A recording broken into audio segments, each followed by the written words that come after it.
I think social media completely changed what people think a creator setup should look like.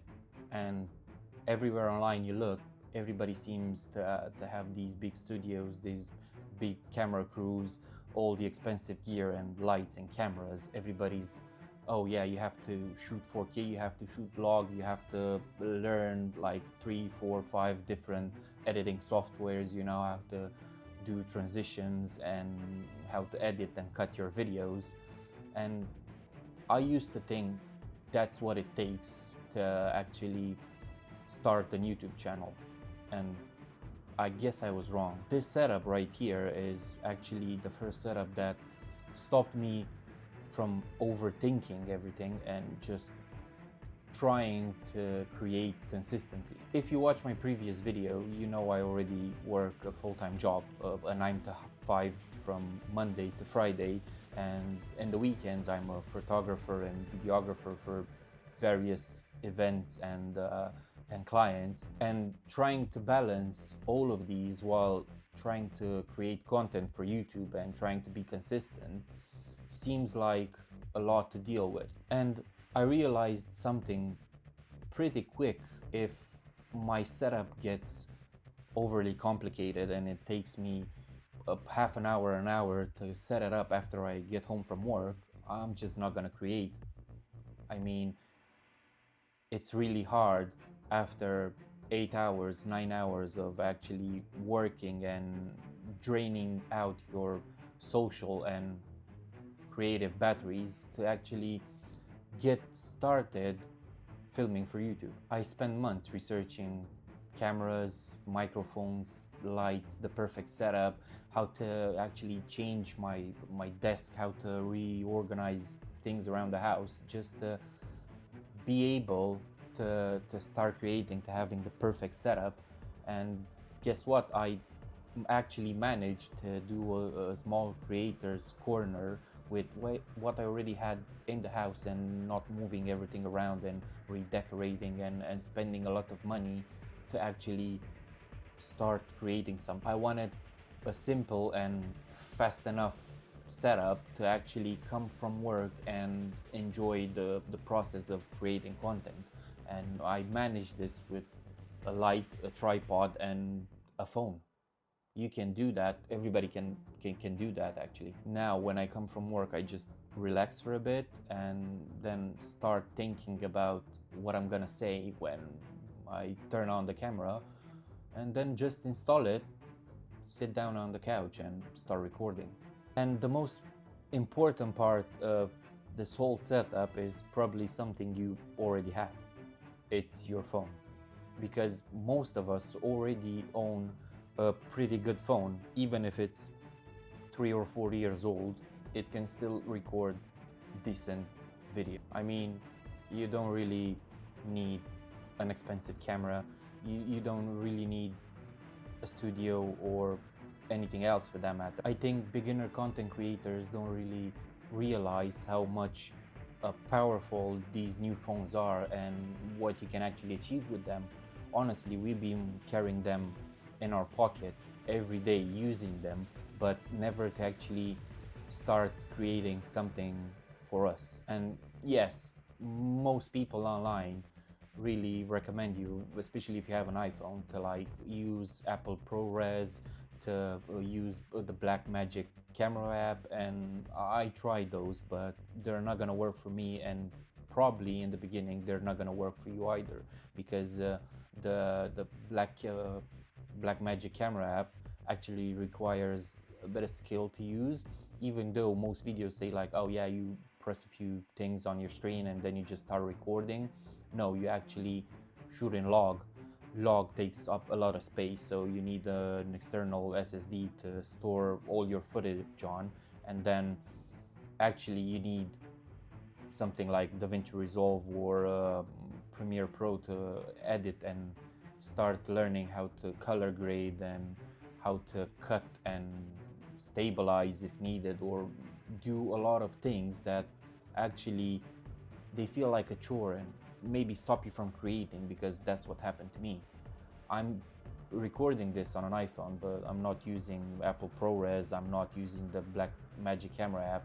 I just set this up on a tripod and hit record, and that was it. Because if I'm gonna take that much to put a video out and all the things behind the scenes, I'm just gonna drain my whole battery out and not be able to create anymore and come up with video ideas and try to work on getting better at creating content, because I'm stuck learning how to color grade, how to edit videos. And I started this YouTube channel recording on a phone, and I'm gonna do that for as long as possible, just to show you how easy it is to actually getting started and creating content with a low friction setup. I'm not using the Blackmagic camera app, I'm not using Apple ProRes to shoot this video, I'm just using the basic camera app. I'm shooting in 4K and that's it. I don't color grade, I don't do any fancy editing, I just cut it and probably work around the temperature a bit, but that's up to you and your personal preference. And that's why I wanted to start filming on a phone, because I already have it with me every single day and every moment of the day. So if an idea pops up in my head, I can just record myself saying it, or actually scribble some notes on the notes app and have them with me ready every single time. If there's one thing that instantly makes your video look better, is actually the lighting. Not the cameras, not the lenses, the lighting. If you have good light, even a phone video is gonna look good.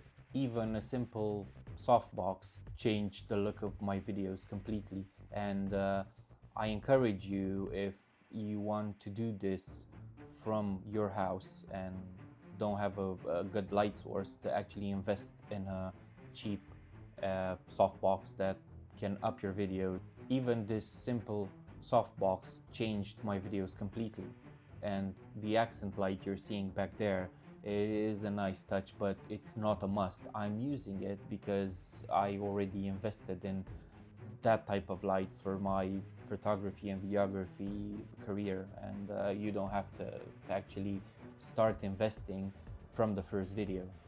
And yes, warm light also changes the feeling of the video. It makes it more personal, more calm, and more intentional. It definitely does help, but it's not a must, especially for your first videos, which I'm sure nobody's gonna watch, like nobody's gonna watch this video.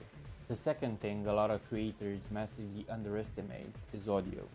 People tend to forgive average video quality, but bad sound makes people leave almost immediately. Instead of spending all my money trying to buy a different camera or a better camera just for this, I started improving on things that people actually will notice first, like the sound quality.